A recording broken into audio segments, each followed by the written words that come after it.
नमस्कार, आप देख रहे हैं द सुगम। जी हां, पेश है 29 नवंबर और बुधवार राजस्थान प्रदेश की आज की टॉप एट द रेट 10 बड़ी खबरें। शुरुआत कर लेते हैं देश विदेश की आज की सबसे बड़ी खबर के साथ। बड़ी खबर, उत्तरकाशी टनल से सभी 11 मजदूर सफलतापूर्वक निकाले गए। इस वक्त की सबसे बड़ी खबर आ रही है उत्तराखंड की सिलेकारा डिंडाल गांव टनल से। दरअसल आपको बता दें कि 12 नवंबर को 41 मजदूर यहां पर फंस गए थे। उन मजदूरों को सफलतापूर्वक बाहर निकाल दिया गया है। दरअसल पहला मजदूर कल शाम 7:30 बजे के आसपास बाहर निकाला गया था। उसके 45 मिनट के भीतर सभी मजदूरों को रेस्क्यू टीम ने 45 मिनटों के अंदर सभी मजदूरों को सफलतापूर्वक निकाल दिया है। सब मजदूर स्वस्थ हैं। ये बड़ी खबर हम आपको दे रहे हैं। वहीं एक और राजस्थान प्रदेश की अगली बड़ी खबर, सबसे अहम खबर आ रही है। दरअसल गोल्ड प्राइस को लेकर सोना रिकॉर्ड कीमत पर पहुंच चुका है। 10 ग्राम सोने की कीमत 62,000 रुपए, एक साल में 66,000 रुपए तक जा सकता है।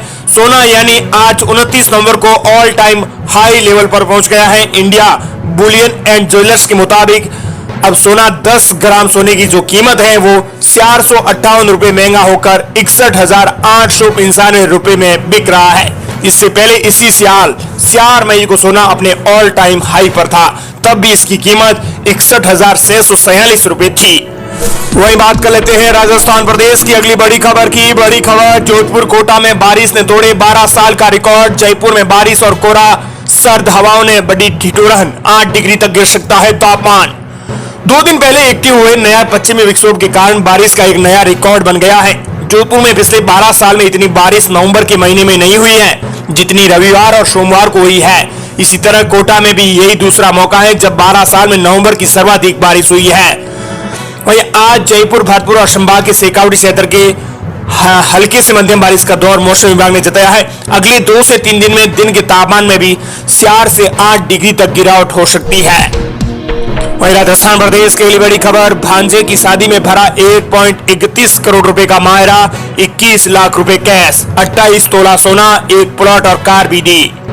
राजस्थान में मायरा भरने की प्रथा को लेकर एक बार फिर से नागौर चर्चाओं में है। सोमवार को एक किसान ने अपने भांजे की शादी में 1 करोड़ 31 लाख रुपए का मायरा भरा है। मायरे में 21 लाख रुपए कैश, 28 तोला सोना, 75 लाख का एक प्लॉट, 15 लाख की एक कार अन्य समाज दिया है। मामला नागौर जिले का है।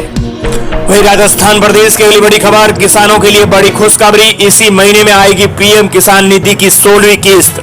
सबसे बड़ी खबर आ रही है, किसानों के हित में एक अच्छी खबर आई है, जहां पीएम किसान सम्मान निधि योजना केंद्र सरकार की किसानों के लिए चलाई जा रही वहीं कई योजनाओं में से एक ये बड़ी योजना है।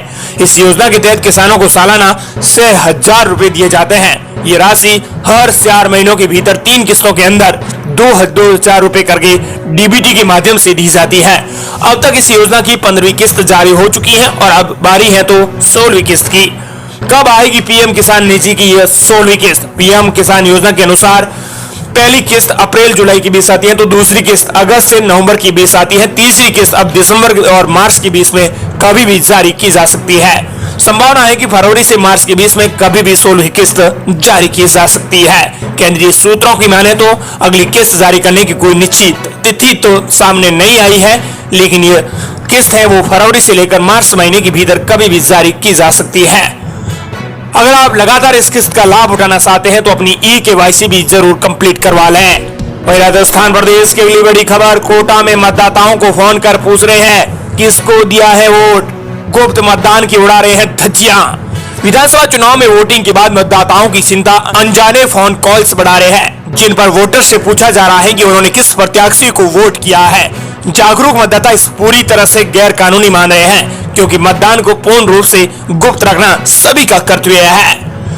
ऐसे ही हाल राजस्थान के सभी जिलों में हो रहे हैं और लगातार कोई न कोई प्रत्याशी अपनी जीत को लेकर लगातार प्रश्न पूछ रहा है कि आपने किसको वोट दिया है।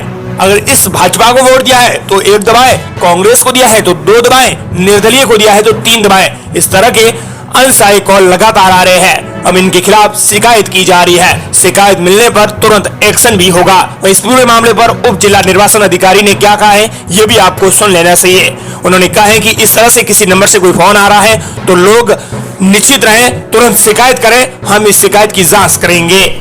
वहीं प्रदेश की अगली बड़ी खबर, राजस्थान में वोट डालने में महिलाएं सबसे आगे रही। फ्री मोबाइल योजना की वजह बढ़ी है। कांग्रेस को आस है जीत की। सीएम गहलोत ने महिलाओं के लिए लोक कल्याणकारी योजनाएं लागू की है, जिसकी वजह से वोटिंग परसेंटेज में भी महिलाएं आगे रही है। यही वजह है कि सरकार को अब उम्मीद जगी है कि उनकी जीत निश्चित है। वहीं प्रदेश के लिए बड़ी खबर, सबसे अहम खबर आ रही है। राजस्थान माध्यमिक शिक्षा परिषद ने लगाया बैन, सरकारी स्कूलों में पासबुक का उपयोग नहीं कर सकेंगे छात्र छात्राएं। विद्यार्थियों में बढ़ती रटने की प्रणाली को समाप्त कर शिक्षा की गुणवत्ता बढ़ाने के साथ विषय की समझ विकसित करने के उद्देश्य से स्कूल शिक्षा विभाग ने आदेश जारी कर सरकारी स्कूलों में स्कूल शिक्षा विभाग ने आदेश जारी कर दिया है, जिसमें पासबुकों का उपयोग करने पर प्रतिबंध लगा दिया गया है। इसके बाद सरकारी स्कूलों में अध्यापक या फिर किसी विद्यार्थी के पास पासबुक पाई जाती है तो संबंधित के खिलाफ सख्त कार्रवाई की जाएगी। ये प्रदेश के सरकारी स्कूलों में पासबुक का उपयोग अब नहीं हो सकेगा। हालांकि प्राइवेट स्कूल में अभी तक पासबुक का उपयोग किया जा रहा है। पासबुक के उपयोग पर पाबंदी को लेकर आदेश जारी नहीं हुआ है। प्राइवेट स्कूल के लिए कोई आदेश जारी नहीं किया गया है। शिक्षा निदेशालय के इस आदेश में राज्य की सरकारी स्कूलों में पासबुक पर पाबंदी लगाई गई है, लेकिन प्राइवेट स्कूलों को लेकर कोई जिक्र नहीं किया गया है। वहीं प्रदेश के लिए बड़ी खबर, कांग्रेस जीती तो कौन होगा सीएम? तेलंगाना मीडिया के सामने गहलोत ने दिया खुलासा। राजस्थान विधानसभा चुनाव परिणाम से पहले सीएम गहलोत का बड़ा बयान सामने आ गया है। तेलंगाना में चुनाव प्रचार के अंतिम दिन मुख्यमंत्री गहलोत ने प्रेस कॉन्फ्रेंस में पूछे गए एक सवाल के जवाब में कहा है कि मुख्यमंत्री की खुशी मुझे नहीं छोड़ रही और आगे भी नहीं छोड़ेगी। वहीं सीएम गहलोत ने राजस्थान में चुनावी परिपाटी बदलते हुए एक बार फिर से कांग्रेस की सरकार बनने का दावा किया है। उन्होंने कहा है कि राजस्थान में रिवाज बदलने का चलन है, वो चल रहा है और 3 दिसंबर को परिणाम से भी ये स्पष्ट हो जाएगा। वहीं प्रदेश की अगली बड़ी खबर, सबसे अहम खबर आ रही है। विधानसभा चुनावों को लेकर धौलपुर में फिर हिंसा, 72 घंटों में 8 जगह मारपीट और फायरिंग, 5 थानों में 10 से ज्यादा मामले दर्ज। 25 नवंबर को धौलपुर जिले की सियारो विधानसभा सीटों पर छिटपुट हिंसा के बाद मतदान शांतिपूर्ण तो संपन्न हो गया, लेकिन उसके बाद विधानसभा क्षेत्रों के अंदर पक्षों के बीच में लगातार हिंसाएं जारी है। हिंसा को रोकने के लिए एसपी के साथ पुलिस बल भी फ्लैग मार्च कर रहा है। वहीं प्रदेश की अगली बड़ी खबर, चीन में फैल रही बीमारी को लेकर राजस्थान में अलर्ट जारी। प्रदेश में डेंगू का आंकड़ा 13,000 के पार। जयपुर और कोटा में 2-2 हजार से ज्यादा संक्रमित मिले। प्रदेश में डेंगू थमने का नाम नहीं ले रहा है। चिकित्सा विभाग की ओर से एडिस इजिप्टाई मच्छर के काटने से फैलने पर बीमारी को रोकने के इंतजाम नाकाफी साबित हो रहे हैं। जयपुर, कोटा, अलवर, बाड़मेर, दौसा, झुंझुनू, करौली, श्रीगंगानगर, सीकर और उदयपुर समेत प्रदेश भर में डेंगू संक्रमित का आंकड़ा 13,000 के पार हो गया है। प्रदेश में मलेरिया के 2200 पॉजिटिव केस मिल रहे हैं। सबसे ज्यादा बाड़मेर में 970 मामले पाए जाने पर पहले नंबर पर हैं। इसी तरह जयपुर में भी चिकनगुनिया के 70 पॉजिटिव केस मिले हैं। अब स्वास्थ्य विभाग ने इसके लिए निर्देश जारी किए हैं। साथ ही स्वास्थ्य महकमों को कहा है कि वो अपनी पुख्ता इंतजाम कर लें। इसी के साथ ही स्वास्थ्य विभाग ने लोगों से भी अपील की है कि अगर आपको तेज ठंड लगकर बुखार आ सकता है, सिर दर्द, सांस में तकलीफ होने पर आप तुरंत डॉक्टर से सलाह लेकर इलाज करवाएं। ये थी राजस्थान प्रदेश की आज की टॉप एट द रेट 10 बड़ी खबरें। मिलते हैं दोस्तों नई तमाम बड़ी खबरों के साथ।